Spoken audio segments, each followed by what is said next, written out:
Hello everyone, welcome to General Hospital Daily Channel. Please hit the subscribe button and give this episode a thumbs up. Britt on the mountain and the trap that is finally springing. Let us start with Britt because everything about this storyline has been constructed to arrive at exactly this moment, and the specific way it is arriving, the specific form of Anna's breakdown, and the specific reason Britt is going to survive this experience are all connected to the careful character work the show has been doing all summer. Britt accepted Anna's invitation.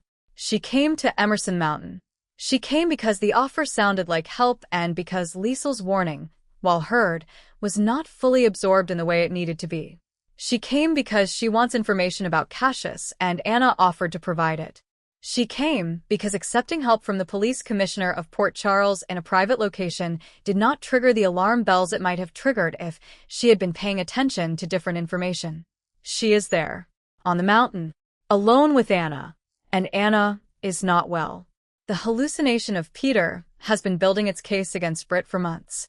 In Anna's compromised mind, Britt is the final target of a justice that has been constructed through a series of distorted connections. Peter's sister, connected to the man whose presence in Anna's life produced so much pain, deserving to understand what Anna endured by experiencing something equivalent. The logic is Peter's logic.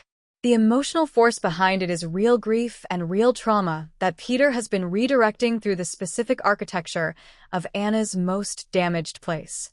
What Britt is going to find when she arrives is an Anna who is struggling, who is not the composed, authoritative police commissioner, who is visibly at war with something that is not visible to Britt, who says things that do not quite track, that respond to conversations Britt is not part of, that reveals someone fighting an internal battle that the person in front of her cannot see. Britt, who is a physician who has her mother's specific gift for reading what is happening in people's bodies and minds even when they are trying to conceal it, is the character who is best positioned to recognize what she is seeing before the situation becomes irreversible. She has watched people in the grip of mental health crises before. She has witnessed delusion and hallucination in clinical settings. She understands, perhaps better than anyone else who could have ended up in that location with Anna, what it looks like when someone is responding to internal stimuli rather than the shared reality of the room. The moment Britt figures out that Anna is hearing and responding to something Britt cannot hear is the moment the dynamic of the situation shifts. Because what Britt does with that recognition, whether she panics, whether she runs, or whether the physician in her takes over and she responds to Anna as a patient rather than as a threat, determines everything about how this ends. The best version of this scene is Britt doing the harder, braver thing. Not running, not escalating the situation, but talking to Anna, reaching through whatever Peter is saying in Anna's head with something real and specific and grounded. Reminding Anna of things that matter, Dante, the grandchildren, the career built on protecting people. Offering herself as an anchor rather than a target. That would be Britt at her absolute best. And Port Charles invested too much in Britt's return to have that version of Britt fail. The rescue from outside is also coming. Jason has been paying attention to Anna's behavior. Liesel's maternal radar has been firing all summer. Tristan, who has been in Britt's orbit with growing purpose, is positioned to appear at exactly the right moment. The question is whether Britt can buy enough time for that rescue to arrive, or whether the rescue is not needed because Britt herself is the intervention. Either way, Britt survives this. But what she goes through on that mountain and what she learns about Anna is going to fundamentally change her relationship to the WSB, to Port Charles, and to the specific question of where she is safe and who she can trust. And Anna. Whatever happens on that mountain, whether Britt reaches her, whether the rescue arrives, whether something else interrupts Peter's influence at the critical moment, Anna needs help that she is going to receive. The aftermath of this crisis, the specific form of treatment and intervention and accountability that follows, is going to be one of the most emotionally complex storylines of the fall. Because Anna is not a villain. She is a person whose mind was turned against her by something she survived that was never properly treated. And the people who love her are going to have to hold both of those truths simultaneously. Brennan in the hospital and Nina's world collapsing from two directions. Now let us talk about Brennan, because what is happening to him this week is arriving from two directions simultaneously. The drug Drew and Ava put in his drink, and Willow's recording scheme, and Nina is at the center of both impacts landing at once. Brennan is fighting for his life. The substance Ava administered has produced a medical crisis. He is in the hospital. He may be on the critical list.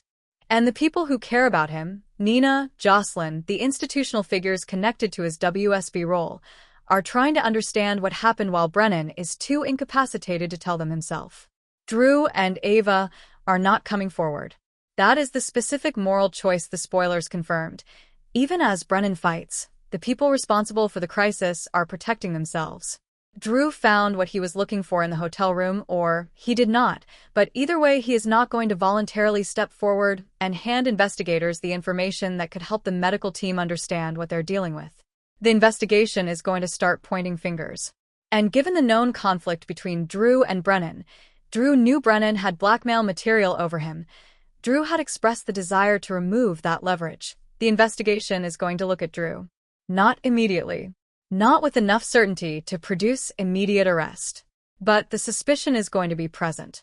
Nina is in the waiting room of the same hospital where Brennan is being treated. And there, in that specific space of anxiety and fear and vigil, she learns what Willow did. The recording. The blackmail scheme. Willow having deliberately provoked Brennan into saying something incriminating and capturing it on her phone with the intention of using it against him. Willow doing the exact thing Brennan told Nina she would eventually do to everyone around her, using, extracting, deploying, treating loyalty as a resource to be mined rather than a bond to be honored. Nina has been warned about this for months. By Brennan, repeatedly and specifically, and with the particular authority of someone who genuinely cared about her and was trying to save her from something he could see clearly that she could not. And now Brennan is in a hospital bed. And Nina is learning what her daughter did to him. The fury that arrives in that moment is not simply maternal disappointment. It is not even primarily about Willow's tactics, though the tactics are genuinely wrong. It is about Nina's own complicity, her own choice to keep supporting Willow despite every warning, to keep absorbing the cost of Willow's choices, to keep putting herself and the people around her at risk in service of an unconditional love that was not producing anything healthy. The crack in the mother-daughter relationship that this week creates is the most significant development in the Nina-Willow arc since it began. Nina has been devoted with a devotion that required ignoring increasing amounts of evidence about who Willow has been this summer. That devotion is not going to immediately disappear. Real maternal love does not snap off like a switch. But something changes when Nina is sitting in a hospital waiting for news about a man she cares for and learning simultaneously that her daughter deliberately sabotaged him. The summer's most protected alliance is beginning to fracture. And the fall is going to require Nina to figure out who she is and what she actually owes Willow when the devotion is no longer being matched by anything resembling reciprocal care. The convergence, and what Port Charles has to navigate now. And now, let us look at the full picture of what this moment means for Port Charles and for the stories that are going to define the fall. The convergence of Britt's crisis on the mountain and Brennan's crisis in the hospital is not coincidental. Both of them are products of the same summer of unchecked escalation. Anna's mental health crisis was allowed to develop through the entire season without intervention because Anna maintained the performance of wellness convincingly enough that the people around her accepted it. Brennan's vulnerability to Drew and Ava's scheme was created by the summer of compromise and cover-up that put him in a position where his enemies had reason to move against him. Both crises are the consequence of things that were allowed to go too long without being addressed. And both of them are going to require the people of Port Charles to do the thing they put off doing all summer, actually deal with what was happening rather than managing around it. Thank you for watching. For a daily update, don't forget to subscribe to the channel and hit the bell icon.